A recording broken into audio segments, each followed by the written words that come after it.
for today's topic, I know it can be a little bit of a hot button issue when we talk about racism and race. I know that there are a lot of feelings and connotation around this one word. And take it from me as somebody who has dealt with this specifically myself. I am a biracial person. I am half Caucasian, half Chinese. I have family members, from all different backgrounds, right? And racism is a tough topic to talk about and, not exactly the most pleasant, but it doesn't have to be that way. So for our next guest, we talk with Britt Hawthorne. She is the author of Raising Anti-Racist Children, a Practical Parenting Guide. It's actually on shelves already. Check your local bookstore, check Amazon, Target. And before you totally shut down about the word racism, I want you to take a second to reflect, breathe, and really approach this with just an open mind and no judgment. Just listen and see what nuggets you can pick out and see what enlightening moments might occur to you, because some enlightening moments definitely happened for me. Hey Slay Nation, it's Heather back with another episode of the So She Slays podcast. Today, I am so excited for this guest to drop some knowledge on us. Britt Hawthorne. She is nationally recognized anti-racist and anti-bias educator, speaker, and advocate. And now we're going to add author to her lovely title with her newest book. Please tell us more, Britt. Thank you, Heather. Thank you so much for having me on Slay Nation. Super excited to be here. And yes, I have a book coming out, Raising Anti-Racist Children, a Practical Parenting Guide. I wrote it along with my co-author, Natasha Iglesias, and we are so excited and honored to have it in the world. Oh my gosh. I think this is a very key time to talk about this. I think, in the last couple of years, there's been a lot more attention on this subject. And I think a lot of people are scared of it still. They don't want to offend anybody. I know from personal experience, when I try and talk to other people about this, it kind of comes from, it's an uh-oh subject. We can't talk about it. I don't want to offend anybody. I don't want to make anybody mad. So let's just take all that away. Yes. And let's just kind of talk about this in, plain layman's terms. I know your book has gotten rave reviews so far, and we're super excited because it does, it touches on some key things that I think we need to start talking about with our youth. So let's talk about these 5 components that you address in this book. Yeah. So the book right away grounds us in defining our understanding that even if you've been in this work for quite some time, we know that the language change and it shifts. And that's something that we all have to lean into and enjoy, that fluidity of language. And the reason why language is always shifting in this conversation is because it's always kind of in resistance to discrimination. So I remember when I first started doing this work, I was using the term minority, and then I moved to people of color, and then I moved to I'm trying to remember, I think I moved to BIPOC, Black, Indigenous, people of color. And now I've landed to people of the global majority, right? So it kind of keeps shifting and moving, so that defining our understanding is all about that language. Why I choose to use the term, the phrase white immunity instead of white privilege, especially working with young children. And that is a term that Dr. Nolan Cabrera had coined, and kind of just grounds us. Then we move into healthy bodies.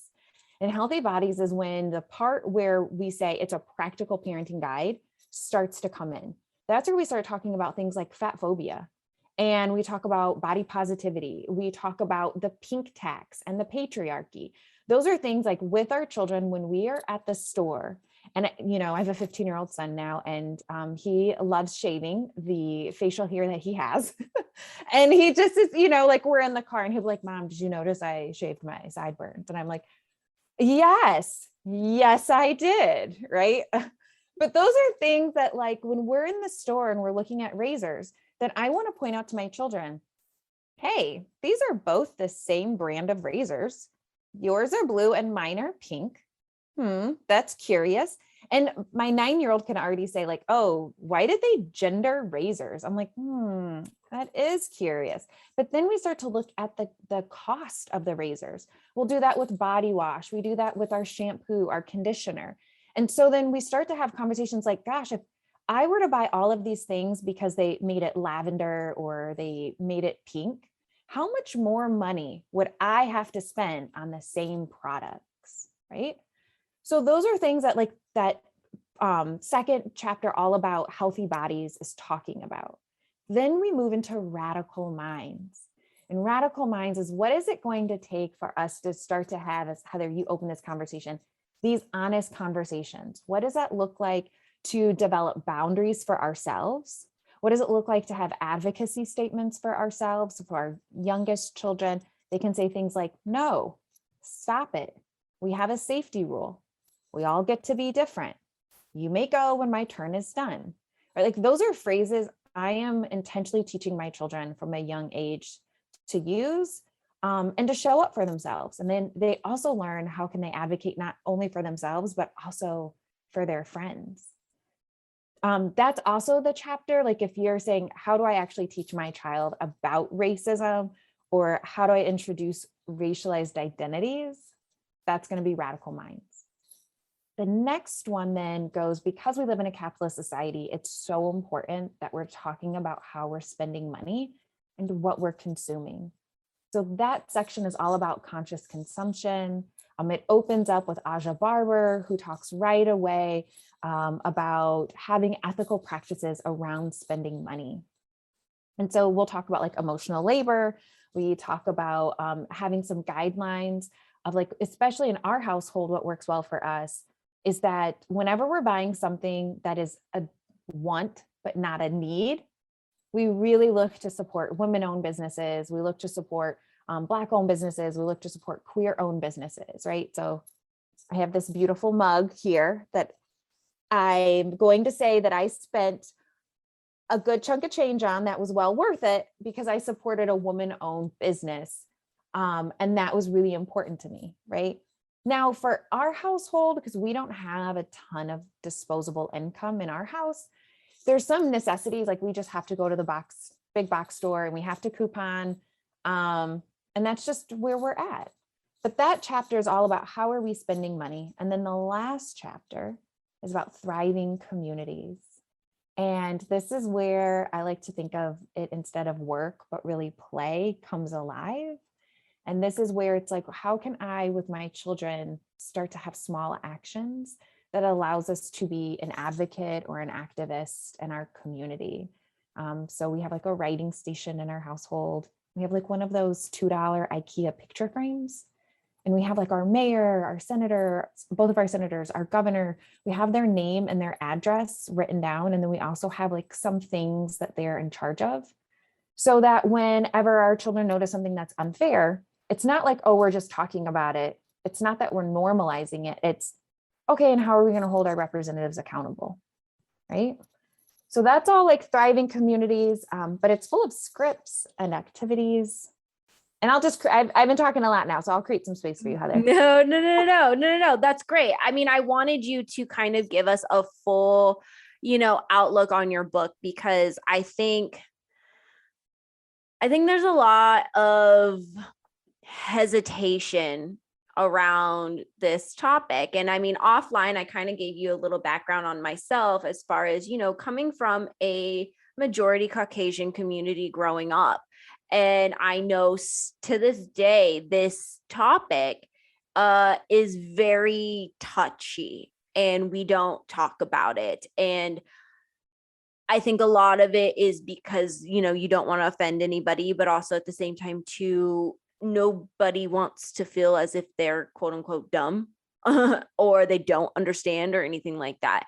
So being able to have a book like this and what you just kind of described is so, I think it is practical. It's very practical. It's very practical techniques to implement in your own household.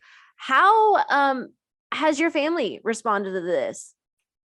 Yeah, well, I have to say, I'm going to kind of go back just a little bit to, I want to really acknowledge you being so vulnerable and sharing that, like, I didn't grow up having these conversations, and same with me, Heather, like I did not grow up having these conversations. I am also biracial, but I'm Black biracial. And so I love how my friend Liz Kleinrock says, and I'm not for sure if it's her quote or not, but I'm quoting her because that's who I heard it from. But she's like, I was not born woke, but I'm really enjoying waking up. Ooh. And I love that quote so much because I feel like that is the journey that I am still on and that I will always be on. And so for how my family, I mean, my children, anti-racism has been normalized for them. It's just a way of life at this point. Everything that we do, from the TV shows that we're watching, this just happened to our 9-year-old. I had to work in DC last week and I brought him along with me. And he was in the hotel and he was watching this really super common TV show.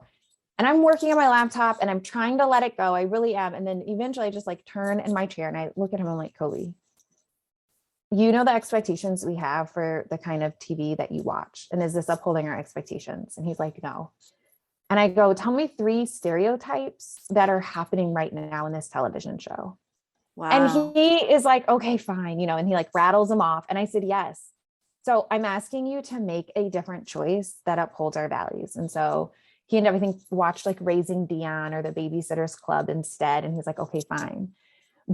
But for my children, is this so normalized in our conversations and the way that we live? I hold them accountable and they also hold me accountable the same way. If I say something that's kind of like an outdated term, or if I'm not being really inclusive, and I have my own work to do, especially like around transphobia or around ableism, around classism, my children will just call me out.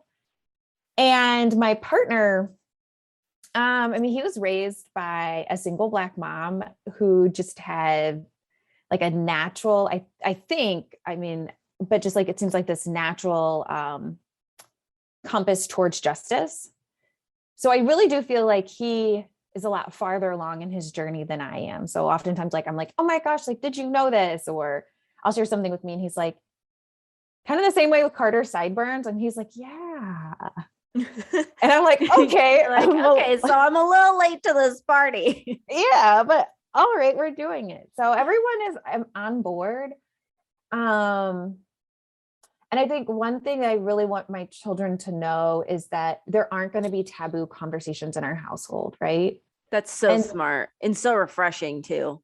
Yeah. So we talk about it. We normalize it. They can call things out and be like, that's racist. Now, they're not always necessarily accurate in identifying it. But then I'll lean into that and be like, oh, tell me more. Like, what did you think about that was racist? And how is the person upholding a prejudice? And then if they can tell me that part, I'm like, and how do they have power in this situation, right? Because racism really lives in our laws, our policies. It's what creates a system. It goes beyond someone doing name calling, and it actually has to be baked into something. And so they're like, oh, wait a minute, actually, I think that's a random individual that doesn't necessarily hold any power, then I'm like, yeah, that person's bigoted. Or yeah, that person, is upholding racism and I really hope they put it back down. We can kind of move on from there. So yeah, no, and I think it's so incredible how you are teaching this language to your children to recognize. There are very, very few people, very few children who can actually have that conversation and really thoroughly think about things and express themselves or identify stereotypes. A lot of times you only identify stereotypes if you're the one who's being stereotyped. Mm-hmm. So and that's the only way. Saying this or doing this, like what, and then you're like, oh, I'm being stereotyped, right? It's exactly it. And so, it's very, I hope it's not going to be, rare as time goes on, but as in this moment, there is a sense of rarity in these conversations, in this language. And I think, it's kind of on people to educate themselves, which is, I hope, they can dive into your book to kind of, help along the way. I wanted to shift gears a little bit more and kind of go deeper into situations of how to bring up these topics and these subjects, especially if you're not necessarily in an environment or have family or friends that are used to looking at things like this, because it's so easy for them to get defensive. So how do we take the defensiveness out? I would say don't start with them. I Mm. think that's something that I had to learn with my own family. Just don't start with them. You really want to start working on yourself first. And then what worked well for me is I was trying to find my people, and I found an organization called Montessori for Social Justice. And it's an education organization for Montessori educators, which at the time I was a classroom teacher working in public schools using the Montessori method. And so I like found my people and I was like, oh my gosh, I want to be able to, show up like Daisy. I want to be able to center Indigenous folks like Trisha. I want to be able to hold systems accountable like Tiffany. Like there are all of these really incredible, brilliant people. And I'm just like watching through the window, like I want to be like them. So I started volunteering, and I volunteered with that organization for 3 years. People all the time thought I worked for the organization. And I'm like, oh no, I'm a super volunteer, but I know it feels like that. And so I would say find your people first in your community and start doing the work with them. Start then practicing having those conversations. Start by picking up that language. Start by being like, oh, what are you reading? What are you watching? See if they're like doing any kind of retreats. This was a conference, so we got together every year around June, which was really beautiful for a week. So see how you can start to build a community. And then that way, as you're building your community, you are then also reclaiming parts of yourself that you had left behind, that white domination had asked you to like erase or invisibilize or to change. And you're starting to be like, you know what? I was listening to your episode. What is the licensed therapist's name? And it was about imposter syndrome. Oh, well, thank you for listening. Absolutely. Vasavi Kumar. Yes. And y'all were talking same thing. And I'm like getting ready to go. And I'm like, just yes, as I was listening to it, because there's so much imposter syndrome that happens with folks of the global majority, with folks who hold marginalized identities, right? Like, I'm not good enough. I'm the only one. I, haven't seen myself in this way, or that I have to change myself. Like, oh, I shouldn't be so loud or bold or take up space. So when you start to find your community, then you start to be your most authentic self. And then you'll know, okay, I'm going to start working on some folks in my family, right? They're also going to watch you change over time, because this isn't something that happens overnight. They're going to see what then you're posting on social media. They're going to see the organizations that you're showing up for. They're going to also hear, like just around the dinner table, the conversations that you're bringing up. So they're also going to watch you change. And then that's where you start to find, oh, okay, this will be a good conversation. I always think common ground, like always trying to find common ground works. Like if I'm in the car and let's say, I'll pick on my stepmom, because I feel like I always pick on my dad. I always pick on him. You're like, we have to spread it out. Be fair. I don't want to discriminate. So I'll pick on my stepmom. Let's say we're in the car and, someone cuts her off and she says a racial remark or racist remark. Then after, I want to make sure we're safe, I will like turn to her and be like, oh my gosh, that was really scary. Like, oh God, I'm so glad we're safe. Like, people out here are so wild. So then we can connect in that way. And then I can go there from there and be like, you know what? I know the way that you raised me was to always treat people with kindness. I know that the way you raised me was to always speak good of other people and to make sure that we're practicing fairness. And I just want to name what you just said about them isn't true and it wasn't kind. Right? Like that's important for my kids to hear, because I'm modeling for them. Right? I don't want this work to be performative. I don't want this work to be something I'm just doing on social media or around my dinner table, like we're whispering about it. It's like, no, this is real work. And then my stepmom can like say what she needs to say about it. It's like, you know what? I don't know where I picked that up. Or she might say like, oh, I'm going to stand by what I say. And then I can be like, but you do know that's a stereotype. You don't know that person. And there's no like genetic marker for drivers out there. Like we do know that, right? So at that point, your ignorance is a choice, but I'm not going to say that. I'm not going to like lead with that part. Yeah. Nobody wants to be told that they're ignorant. No. I mean, that you want to stop before you even start. You do that. Yes. I've thought it in my head, but I'm like, okay, just want to clarify for everyone in the car that there's not like a genetic marker here. and all right now, like I've said my piece. But I think that's really important. We want to try to connect, find common ground. And I think as kids, like we're so good about using our own parents' words Oh, against them, goodness. right? Well, and you know what? To be fair, because we are practicing that right now, growing up in a rural area, and then moving to a city like San Francisco, which is where I moved from a rural area, there was a learning curve for me. Absolutely. I was not aware of how narrow-minded I was until I was transplanted into a different place. And I got to see other ways of life and other people and how other people lived and talked and conducted themselves, and got to see and be exposed to injustices, different stereotypes, so on and so forth. I think what makes I guess my story is not super original or anything like that, but for me what made it stand out was that my exposure to people different than me changed the way I began to see the world. Mm-hmm.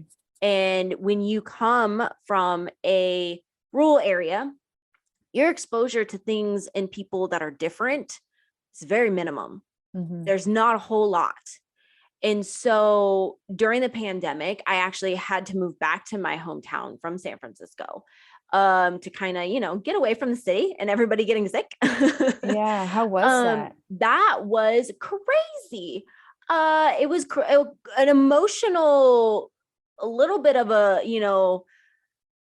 I guess I don't want to like badmouth it, but it was definitely one of those things where I was just like, wow, I used to look at my hometown through rose-colored glasses.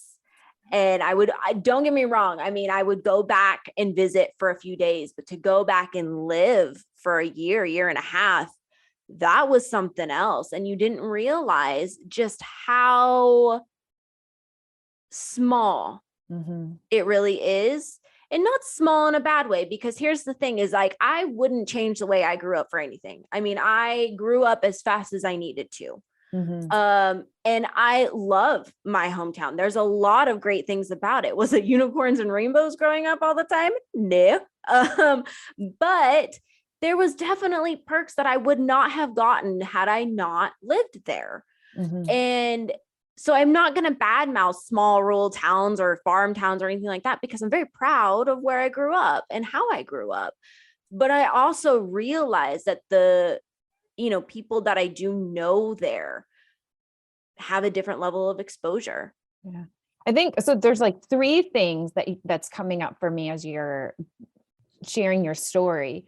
And it's one, people will always ask me like, how do we get everyone on board or like everyone on the same page? Mm-hmm. And so professionally, I do this work with educators. I go around the country and I work with educators and developing anti-bias, anti-racist classrooms. And that's really where the question comes up a lot of times. And I always say it's the wrong question, because we're never going to get everyone on the same page, because we're humans. Yeah. And folks aren't in anything, right? Like anything, we're never going to be on the same page. And that's not the goal. Besides, if you're waiting to get everyone on the same page, you are waiting forever, right? Yeah. If Paul Gorski has this quote and he says, if you go at the pace of the most resistant person in this work, you're going nowhere fast, right? So instead, what we want to do is we want to focus on the people, like, and you've identified the people that are willing to listen and work, focus on those people. Because what we know is you need less than 5% of a group's population in order to evoke change. That's it, less than 5%, super small. So focus on those people.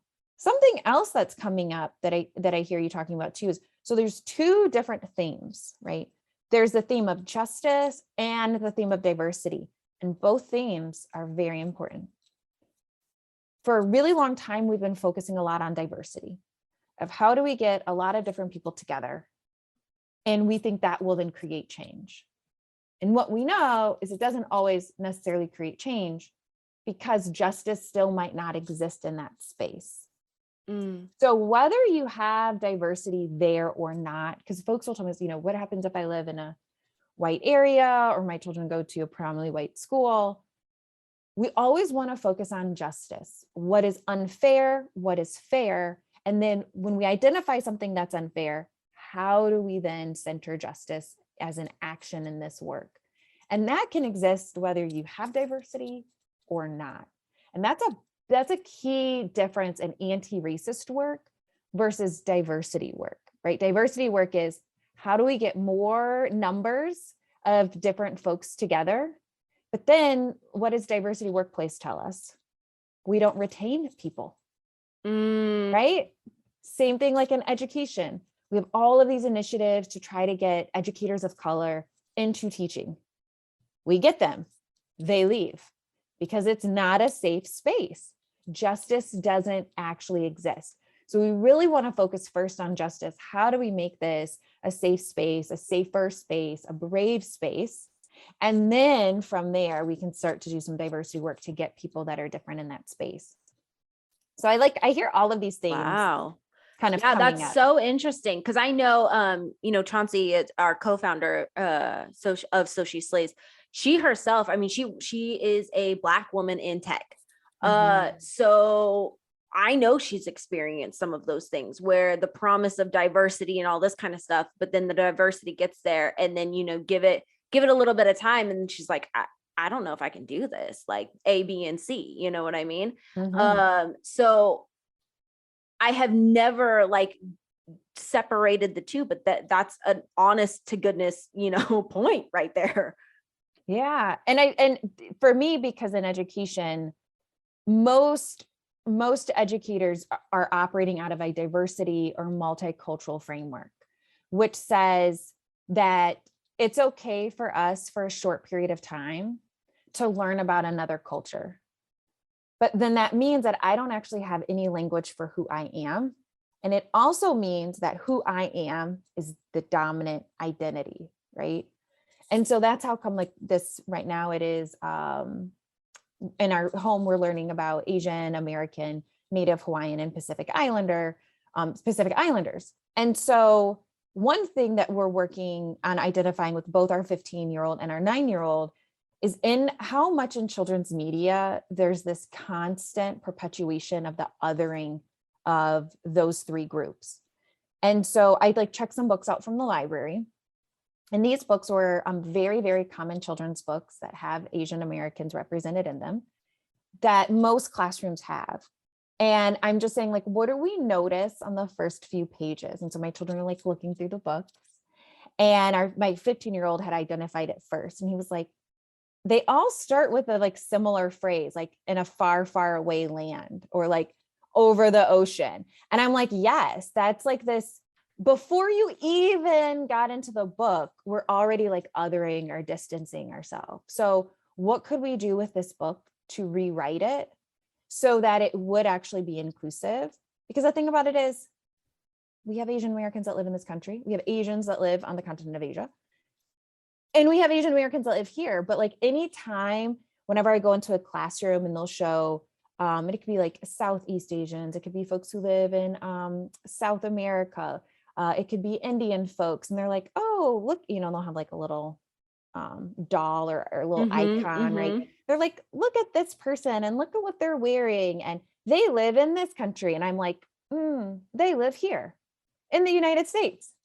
If you just go to a coffee shop, you might see someone wearing a sari, and we don't have to go over the ocean to find them. And so every time I'm working with educators and I say that, they're like, oh my gosh, you're right. And I said, because you're so focused on a diversity framework of trying to it's a faux way of being inclusive. It's, it's not real, instead of really just focusing on justice of what is fair and what's unfair. And children as young as 4 years old can start to tell you. Oh goodness, I know. I have nieces and nephews, and they like to tell me all the time that things are not fair. Yes, I don't want to have to sit at the children's table. I want to sit at the adult table. That's not fair, right? Exactly. I want a later bedtime. That's not fair. Like they are identifying it and you can be like, oh, well, what about it's not fair? How is it harming you? And who's causing the harm? And if they're like, oh, well, I guess going to bed at 9 o'clock isn't harming me, it's helping me. Okay, it's not, that's actually fair, right? There you go. But if they're like, this child keeps budging me when we go down the slide and that's harming me, right? Then it's like, oh, you're right. That is unfair. And who's causing it? And then what can you do? You can say like, no, you may go when my turn is done. And then like, take your time, go take your turn, go down the slide. Right? Oh my goodness. Okay. So I know just to backtrack a little bit, you had mentioned, a little bit ago that getting everybody on board is not the goal. Mm-mm. What is the goal? So the goal is for justice to exist. And so right now we have laws and policies that are unjust. We have things that aren't fair.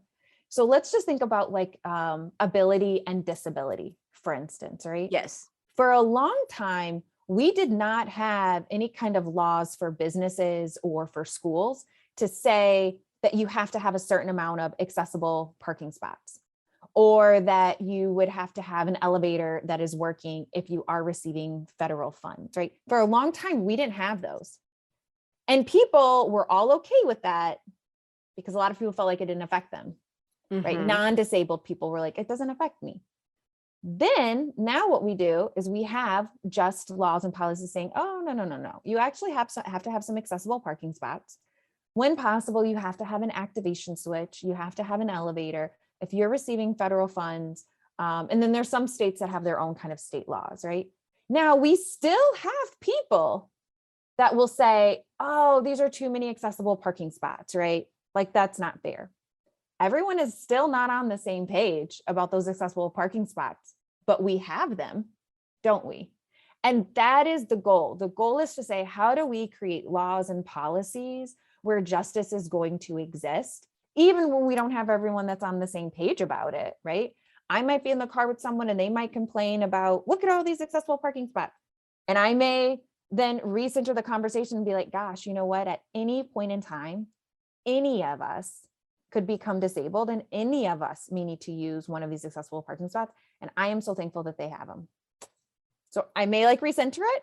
And because it's not up to me as the individual, it's a law that's been passed, we all abide by it.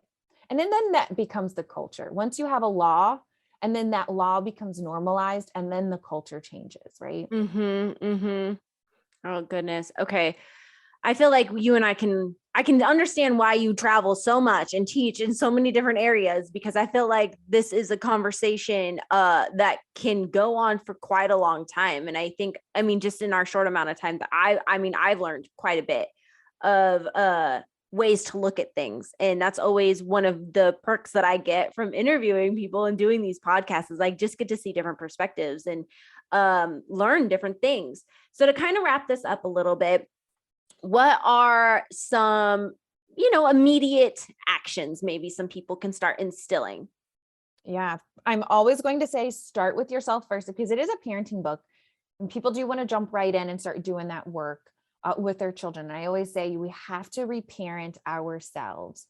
So start educating yourself, make a commitment for who you're going to follow on social media. And it can be so easy to click that blue, if you're on Instagram, that blue follow button. But once you notice, like, gosh, I'm following a lot of very similar accounts, and I haven't really noticed my feed isn't full of, working class folks or poor folks or disabled folks, those perspectives that are going to be different that I get to see. They're sharing a part of their life with me. Then make a commitment and what I will do is I'll say, okay, I have to find 10 accounts I'm going to unfollow, and then 15 more that I am going to follow. And I'll notice 6 months later, right? I'm like back at square one. I'm like, oh gosh, how did this happen again? I followed too many minimalist accounts. Let me go back and try it again. So that's really important. Reparenting ourselves but as you're reparenting yourself, start to have conversations with your children. Be like, you know what? I learned this today. I'm curious if you already knew it. Sometimes your children say yes, sometimes not, right? But you can just start, like I remember when I had learned through social media by following someone, Syra, and I think her handle, it used to be Confessions of a Muslim Mom, and I think now it's Cyrus Diki. But I remember her teaching us, but it felt like me, that you could call it Middle East, but you also could call it Western Asia. And I was like, oh, my mind is blown, right? And so then like, I remember being in the car and being like, hey, this account I follow taught me this. And it kind of shifted the way that I think then about political boundaries. So once you start learning, share your learning with your children and model that humility and model being a lifelong learner, that it's never, you never ever have to be embarrassed because you didn't know, but now you're really proud because you do know. And then from there, start to just have fun with some actions you can have in your household, you know, about making a commitment to redistributing to your local food bank, or making a commitment to, instead of throwing away your toys or your gently used clothes, to say, hey, I wonder if we can find a place that we can donate these, that they can use them, and make a commitment, not one off, but say, I'll put something in my calendar every 3 months. We'll do that. Here's a milk crate. We'll throw stuff in this milk crate. We'll go through it to make sure there's nothing expired, nothing that's, you know, tattered and holy, that should be a rag. And then we will go together, drop it off. Oh, goodness. Okay. Those are some great tips just to get started. How do people get a hold of you and follow you? Yeah, so you can follow me on Instagram at Britt Hawthorne.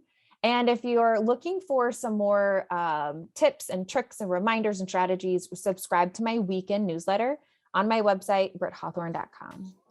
Awesome. Thank you so much for joining us, Britt. Learned so much, a few mic drop moments and a few enlightening ones at the same time. Thanks for listening, Slay Nation. Until next time, catch you later.